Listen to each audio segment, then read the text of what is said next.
Pero también hay vínculos que no son afectivos, ahí en conflicto, aparece también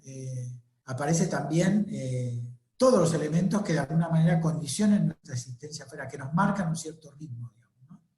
Que nos da miedo también, ¿no? O sea, lo que sale ahí es sale, sale, sale, y lo que se hace se va, cada uno que va trayendo un espacio y agregando, va pegando con stickers de colores según el tipo de vínculo con el tipo de relación, y donde están las iglesias, están, ¿no?, las cosas, ¿no?, donde aparecen los partidos políticos, los sindicatos, es decir, y todo eso de alguna manera empieza a ser un vínculo que ya no es, que deja de ser un discurso para ser una necesidad de vinculación, ¿no? Es decir, si vos vas a poner a 150 metros una señal de tu sitio, tenés que tener muy en claro que lo vas a poner ahí y que hiciste un trabajo con ellos previo, ¿no? Y si te vas a 20 o 30 cuadras también, ¿no? Es decir, marcar, por ejemplo, en el territorio un recorrido entre un sitio y el otro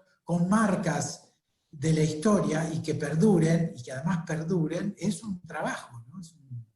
Es un flor de proyecto, ¿no?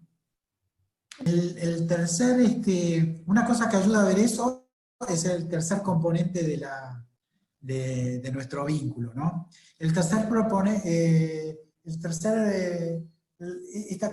tercera cuestión lo que propone es justamente representar y hacer visible lo que somos, ¿no? Y lo hecho, lo que somos y lo hecho. Es decir, el mundo de la identidad y la constitución relacionado a las acciones, ¿no?, las acciones concretas. Esto es lo que empezamos llamando línea de tiempo, pero que en realidad se llama trama de memoria, ¿no? ¿Por qué la llamamos línea de tiempo? Primero porque es más fácil representarla en la apariencia primaria, es más fácil representarla en dos dimensiones. Entonces yo pongo arriba los años, los meses, el tiempo desarrollado abajo, y de este lado pongo los proyectos, ¿no? Y en esos proyectos están los proyectos fácticos, digamos, constitutivos, digamos, o fácticos en relación a lo que el sitio era, ¿no? La razón de ser, digamos. Un sitio de memoria es porque en esta parte de la trama de memoria, donde las coordenadas, digamos, las coordenadas te llevan a un punto que dan un inicio de la identidad, o una aproximación a la identidad, o un afirmamiento, ¿no? Es decir, constituirse el sitio, digamos, esos primeros pasos estratégicos en lo fáctico, bueno, que se ven en una sucesión de acciones concretas, ¿no?, políticas concretas. Pero bueno, inmediatamente detrás de eso, o debajo o arriba, no sabemos, hay otras acciones que posibilitaron que eso se diera, ¿no? O sea, hay un mundo de acciones que a veces llegan a ser proyectos, que han marcado pasos definitivos. Algunos siguen siendo fácticos. Por ejemplo, la creación del gobierno de sitio es una cuestión fáctica que fue cambiando, consolidándose, pero lo que no está mostrando eso es lo que pasa atrás, ¿no?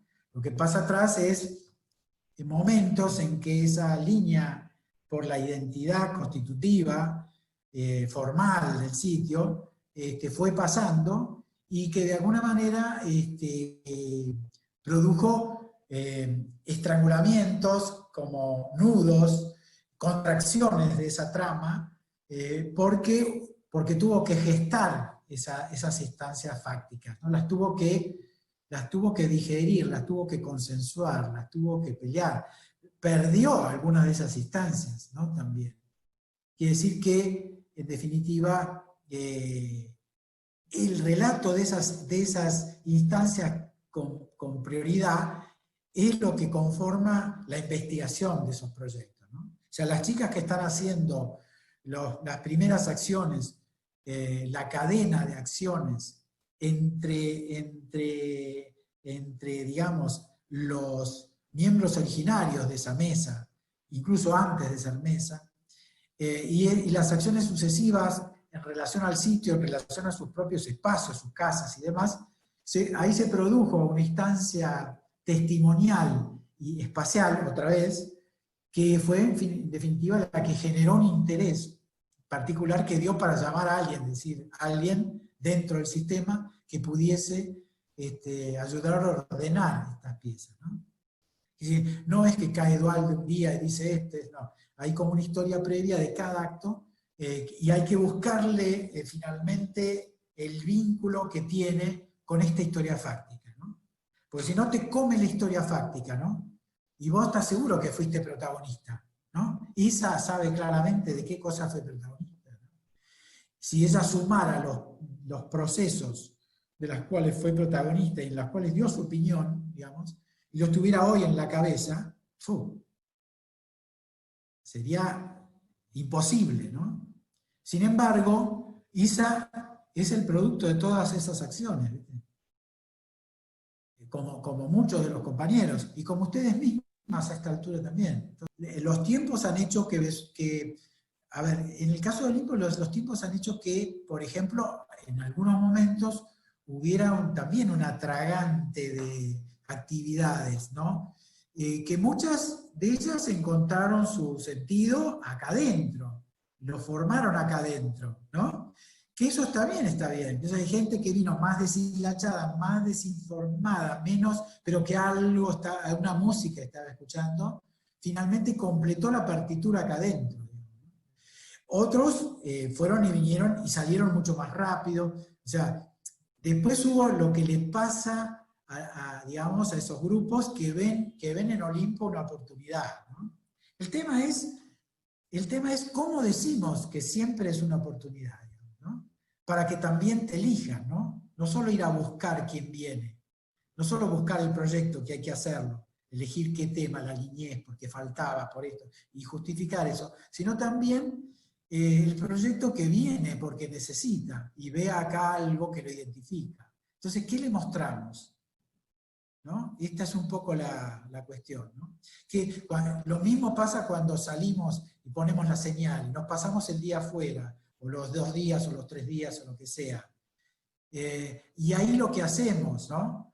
En realidad, ese acto, me acuerdo que después de varias horas, en un momento empezó a mezclarse con lo que había, ¿entendés? Empezó a hacer un vínculo.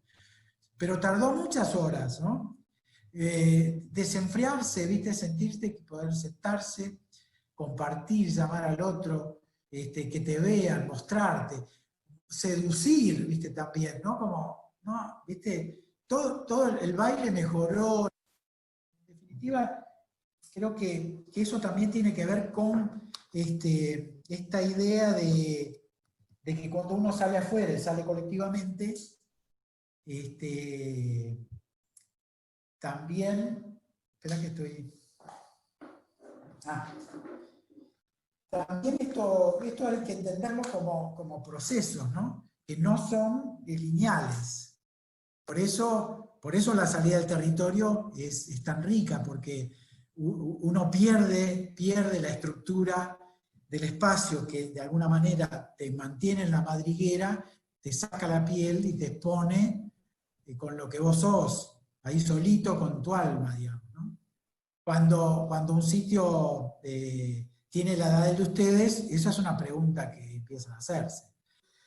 Si hay una cosa buena en Olimpo es esa capacidad de recuperar la calma en los momentos y replantearse cosas, mucho más que en otras épocas, ¿no? Producir instancias de aprendizaje que tengan matrices en funcionamiento más controlado y más probando las dinámicas y sobre todo la sostenibilidad de la actividad, ¿no? El tiempo, que no emocione más, que emocionen los picos, o sea, toda esta cuestión del manejo, para después sacarlos a ellos a los grupos más externos, a los grupos de las escuelas, o al revés, traer esos externos a esos grupos más internos para hacer simplemente escuchar una ronda para concluir algo. Así que ahí hay que afinar un poco el lápiz de eso, porque es una parte de ustedes fundamental. No, lo que quería decir era, volviendo un poco a la trama de memoria, y es que cuando vos entonces juntaste ejes con fechas y momentos o periodos, porque a veces no solo las fechas, el periodo, toda esa cuestión ya referida más a las sensibilidades, a los proyectos, al dominio, la relación con el territorio. Lo que vamos a hacer es llenar ese cuadro bidimensional hasta ahora, y donde cada eje, ahora estamos con 6, 7, 8, 9 ejes más o menos,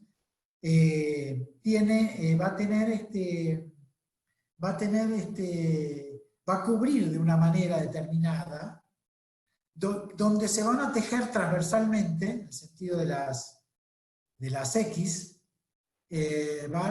coincidencias, ¿no? Coincidencias, esas que buscamos, ¿no? A ver, coincidencias temporales, por ejemplo, reunirse y hacer actividades en los muros de Babilonia, digamos, en los muros de Olimpo, tiene que ver con con la capacidad, la logística, la seguridad, los recursos, pero también con la intención de ocupar, ¿no? De ocupar el sitio, ¿no? No nos lo están dando formalmente, ¿qué está pasando? Bueno, nosotros venimos y tomamos esta actitud. Entonces, ¿cómo codificar esta cuestión y cómo la ubicamos en la trama de memoria? ¿Cómo la ubicamos? Seguramente relacionada a procesos que van a empujar algún tipo de institucionalidad, ¿no? Que a veces no necesariamente corresponde, pero otras veces sí, digamos, que te venga a visitar un ñato, un secretario, ¿no? O sea, que el director piense que valga la pena llevar al secretario. Bueno, a veces esas también son señales de qué está siendo requerido, digamos, y cuánto están viendo aquellos que nos ven, y nos deben cuidar, además, ¿no? Entonces, me parece que esta trama lo que va a ayudar a ver es, tal vez con distintos colores, ¿no? Si el acto fáctico es un azul, no sé, de rojo será aquello que lo impulse, aquello que lo confirme, que lo conforme, que lo empuje por los otros ejes detrás, ¿no? Entonces, ahí a mí lo que me gustaría es intentar llegar a una instancia más espacial de representación, donde acciones de distinto tipo van confluyendo para ustedes en actos concretos, porque han servido a esos actos concretos, ¿no? Porque han estimulado esos actos concretos. Y que no siempre son actos que están en los hechos fácticos, ¿no? Mucho de lo que ustedes han crecido ha sido a través de los proyectos, ¿no? De pisar de un proyecto al otro proyecto, de armar como continuidades. Entonces, eso es lo que nos gustaría representar, ¿no? A ver esas continuidades. No, esto es hijo de, ¿no? Entonces, por ejemplo, por eso les decía, arrancaba hoy la charla, arrancaba diciéndoles, bueno, pensar en la voz de los chicos, pensar en el alfabeto y las palabras, pensar en las historias fragmentadas, pensar en la poesía. Yo el otro día estuve y me pareció increíble, digamos, más allá de todo, la mística de ese grupo, ¿no? Lo que flotaba en ese grupo, ¿no? Y lo que los otros que estaban de afuera, ese que llamó de afuera, o había algunos que lo que se sorprendían de estar sostenidos por esa telaraña. Te estoy refiriendo a la presentación de Letras Sin Frontera, digo porque esto va a ir claro, al Facebook, sí. Exacto. Del taller de Elsa Lombardo. Exacto. Ahí me parece que en este accionar de 2, 3, 4 semanas, 2 meses, 3 meses, empezaron a explotar como estas acciones que no son dispersas y, como dice Isa, son parte de una red, de una telaraña que afirma cosas. Todavía no sabemos claramente qué, pero está afirmando cosas. Es decir, estamos animándonos a tener una lectura más arriba, aunque los actos que hagamos sean inconscientes o determinados, o decididos, o elegidos, tenemos que hacer siempre esa lectura. ¿Por qué? Porque el esfuerzo de mover el todo Olimpo a una parte del Olimpo, ustedes saben que es difícil.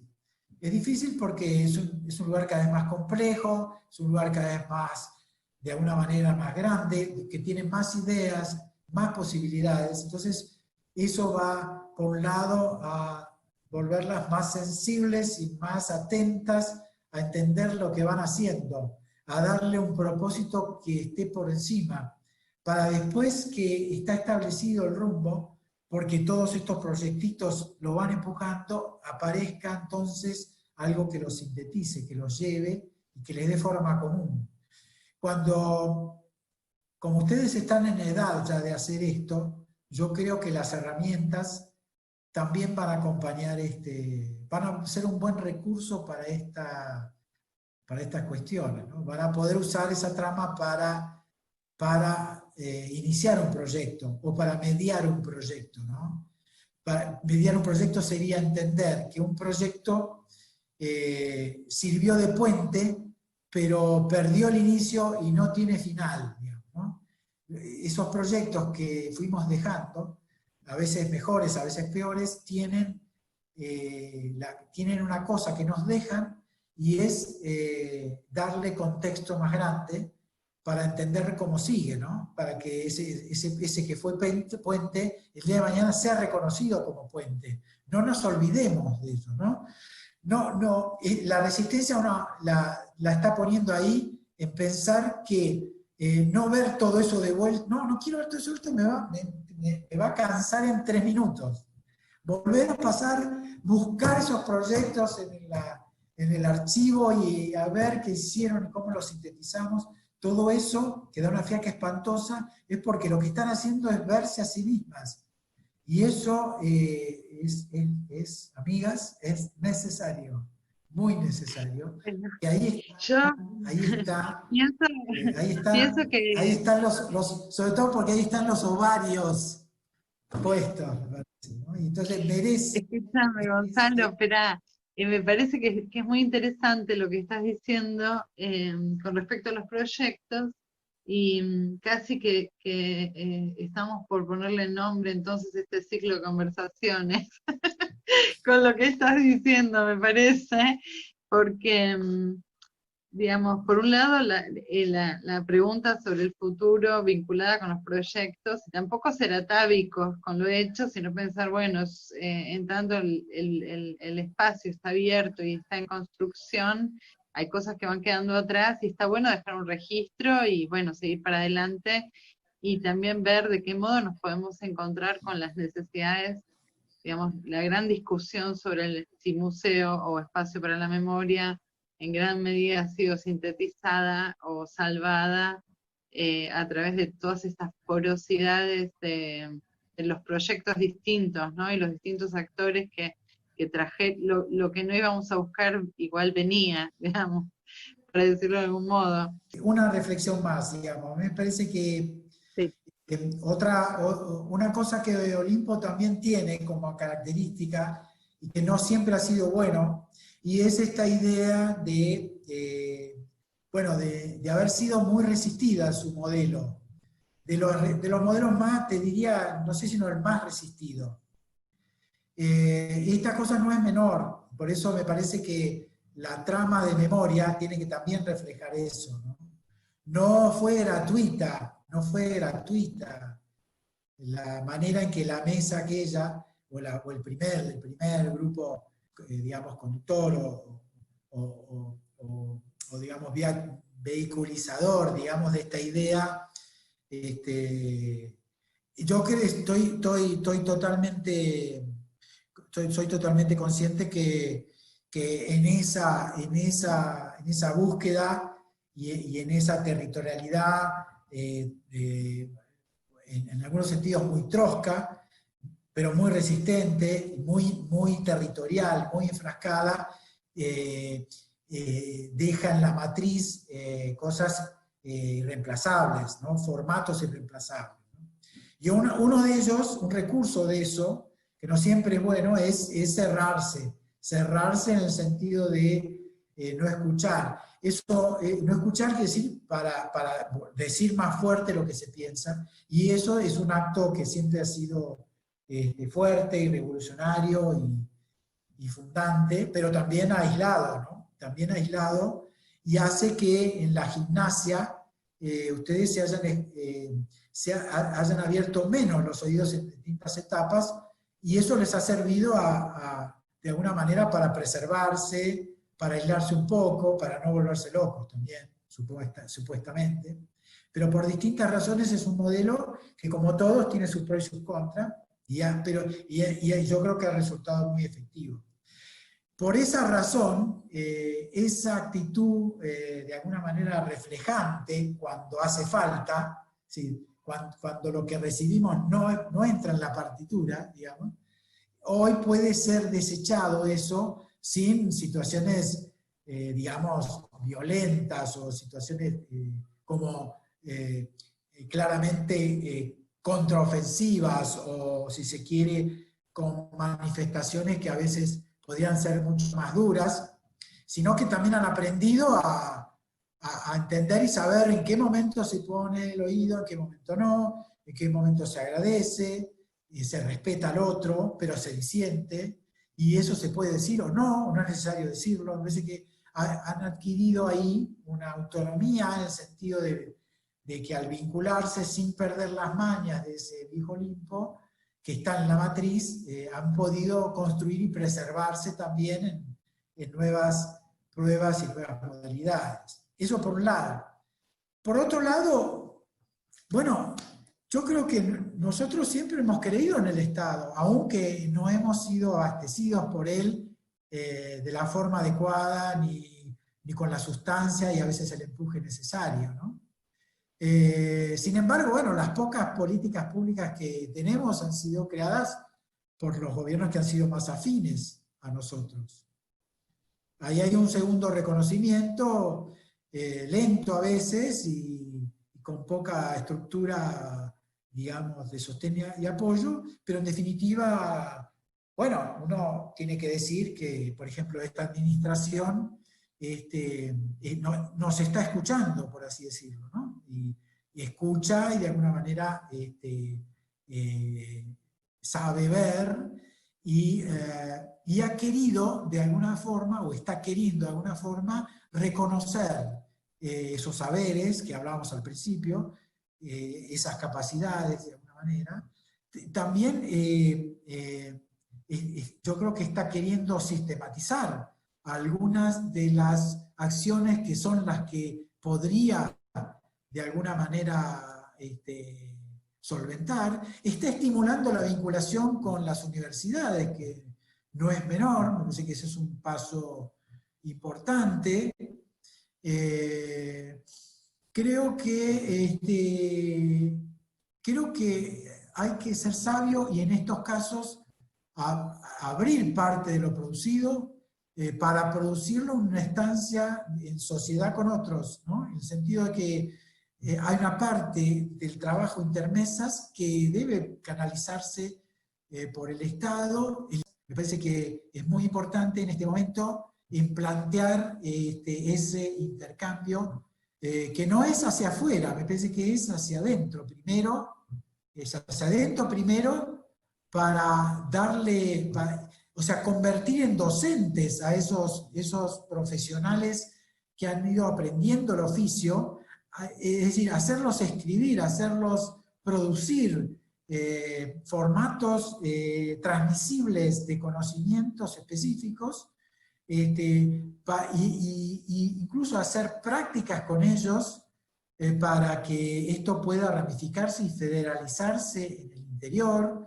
Es decir, me parece que hay mucho que hacer que no necesariamente, que puede nutrir las áreas de derechos humanos de las universidades y que a su vez puede hacer mover y viajar todos estos relatos de una forma más consolidada.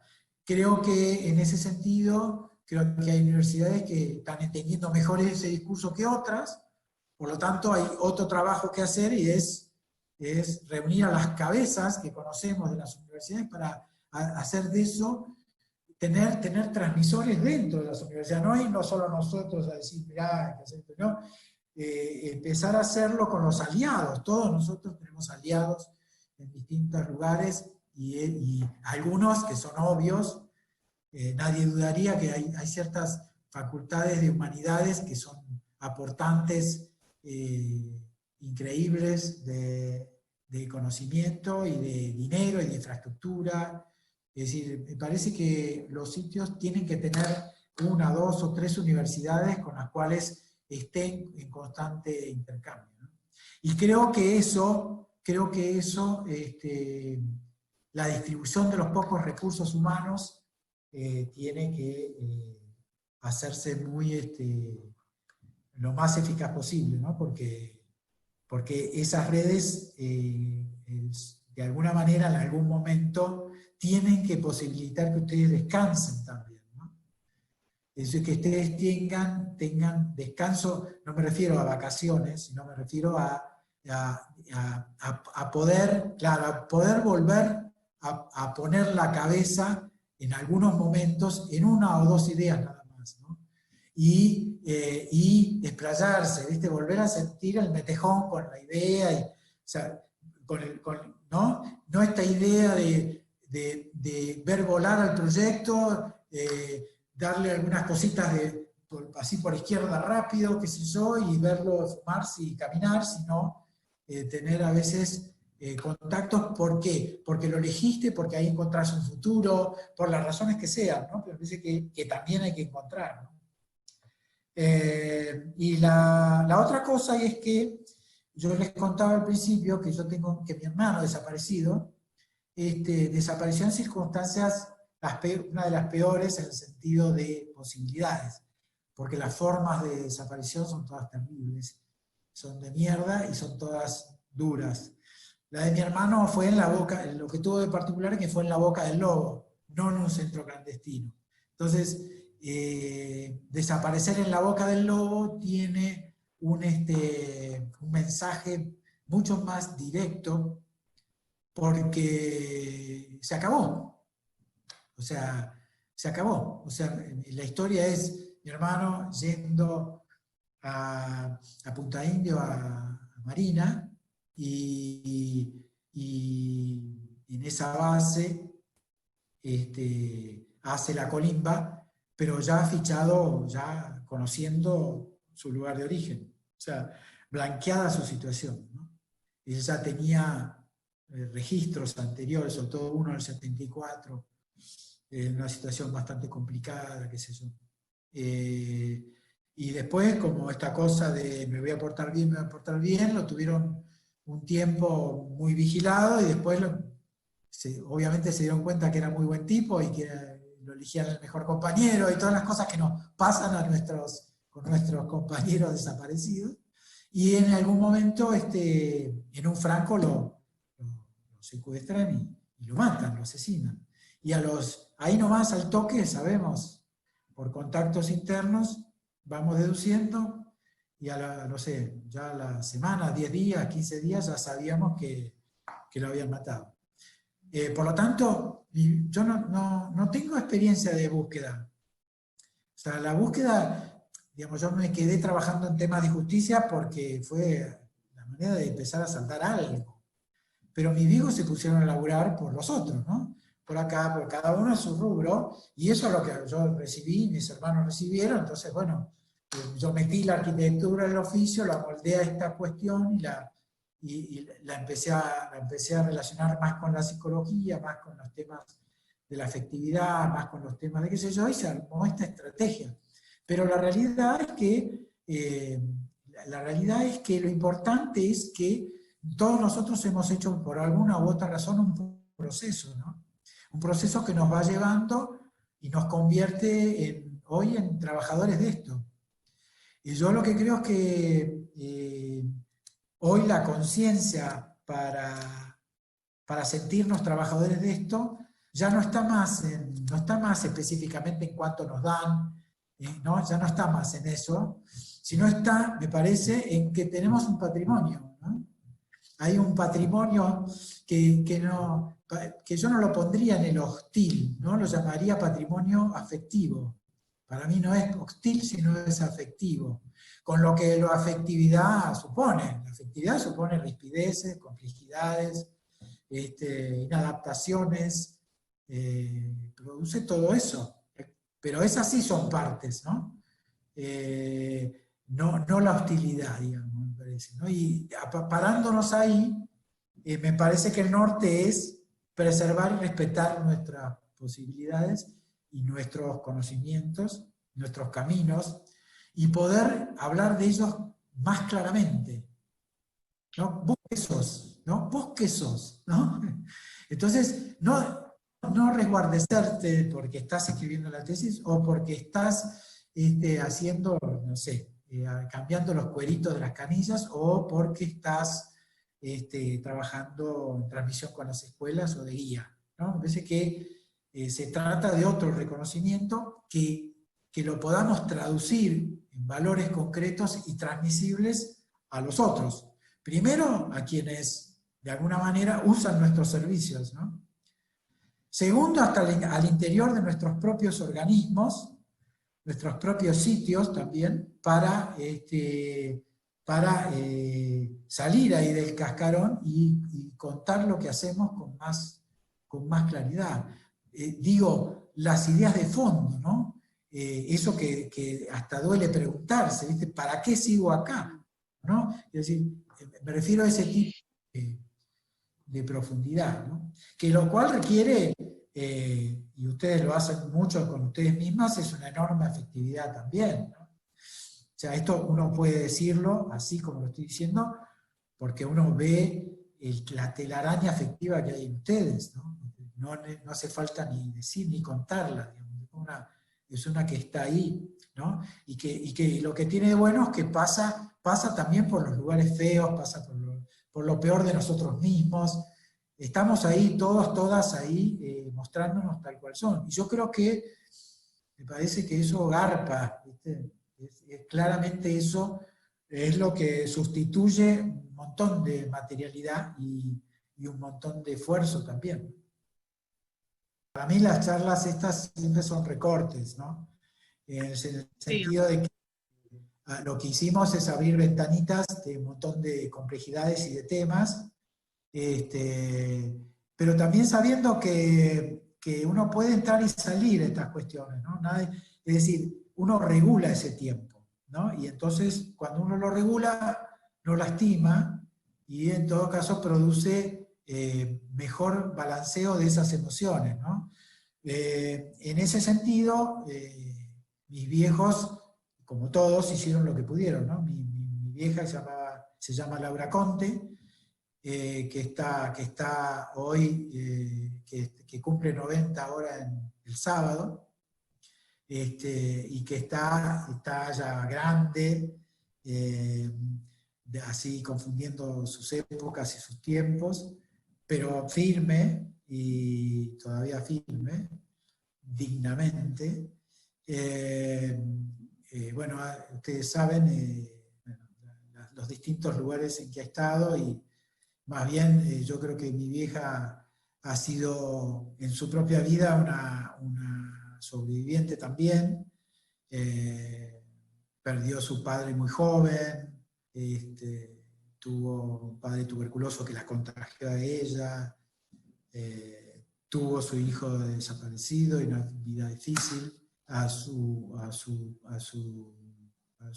pareja también, a mi viejo, que también le costó andar, como a muchísimos padres, con la pena y la culpa a cuestas, y de hecho se suicida, o sea, no pudiendo cruzar finalmente ese charco. Y mi viejo, bueno, en ese sentido, un armador.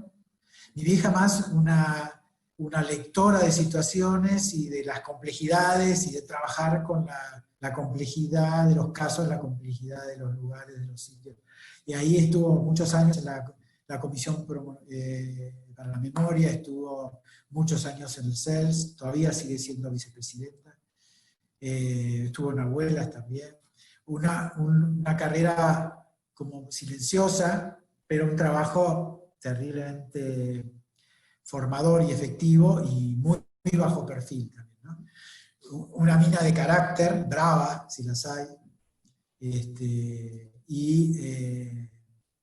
pero muy querida, muy querida. Y mi viejo, un tipo, digamos, que hizo su conversión, mi vieja también, un poco de ese cambio se lo debemos a mi hermano. Mi hermano transformó, como pasó todos, su propia casa, y esa transformación fue no solo ideológica, sino relacional y también afectiva. Eso también nos pasó a nosotros, todos nosotros. Y a partir de ahí todos giramos hacia algún lugar, todos despertamos y nos pusimos en movimiento, ¿no? El tema duro fue que cuando él desaparece en esta forma, mi viejo cierra la compuerta porque se cierra un poco sola, ¿no? En la desesperación de saber, acabamos sabiendo, porque mi viejo como él y como siempre fue, le metía tanta fuerza a las cosas que las lograba y después, bueno, las podía tener en las manos, entre las manos y no bancárselo, digamos, ¿no? Pero bueno, ahí yo creo que hizo un buen laburo con los organismos, con Emilio Miñón en Junta, y siempre pedía un poco más, ¿no? Él no quería CONEDEP, quería la bicameral. Siempre era como Isa, sí, siempre un poquito más, siempre un poquito más. Y yo creo que eso es un territorio muy común entre personas que tienen afectividad muy grande, ¿no? Personas que son estandarte no solo por sus ideas, sino básicamente por su sensibilidad que define y sintetiza las cosas, ¿no? Entonces, siempre hay que tener una persona. Mi viejo era un tipo que había que tener, porque era un estandarte, pero y te decía lo que... Y bueno, yo creo que todos los grupos tienen eso. Y a mí, Isa me hace acordar a mi viejo por eso. Así es. Ella lo sabe. Así que bueno, esa es un poco la historia de los viejos, y la de mis hermanos también, que yo a veces hablo menos de ellos, pero mi hermano Fernando acompañó a mi viejo durante la Diputación mucho tiempo, fue jefe de campaña para la Diputación, lo acompañó hasta ahí muy bien, con un gran grupo de gente, hoy súper capaz y en los primeros lugares de convicción y de ideas en muchos sentidos, y una hermana menor que es psicóloga, también que tuvo un primer año de mucha militancia, se llama Laura, de mucha militancia dura, en primera línea, difícil, que después se retiró, que se armó su familia, y yo te diría ya hace unos 5, 6, 7 años, o tal vez un poco más, pero por ahí 10 si querés, empezó a trabajar en el Ministerio de Seguridad, y trabaja ahí, hace cosas muy parecidas a las que hacemos nosotros, ¿no? Yo siempre le digo que ella, su trabajo tendría que linkearlo con porque hace trabajo de territorio y tendría que linkearlo con los sitios de memoria. Pero nunca terminamos como siempre, nunca terminamos de armar.